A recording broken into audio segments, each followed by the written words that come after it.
Aquest 2025, les dades de criminalitat a comarques gironines mostren un panorama desigual.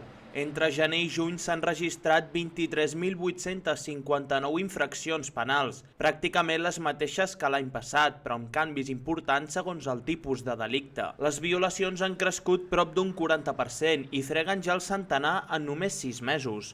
L'augment és especialment notable a Blanes, on se n'han registrat 11, quan l'any passat només n'hi havia hagut una.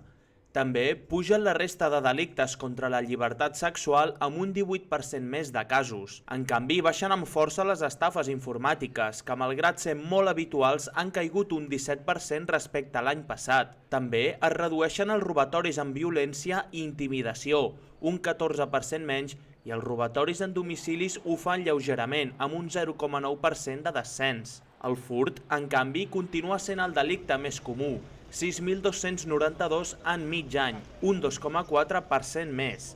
A Salt, la pujada és especialment forta, amb un increment del 50%. Pel que fa al Baix Empordà, els Mossos destaquen que la tendència es manté estable, però amb repunts puntuals en poblacions costaneres, que a l'estiu multipliquen la seva població.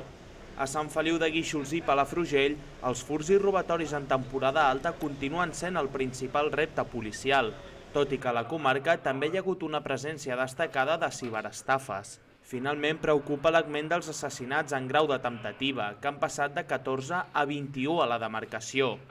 Tot plegat confirma que, tot i que el volum global de delictes no creix, sí que hi ha canvis significatius en els àmbits de seguretat que afecten també el Baix Empordà.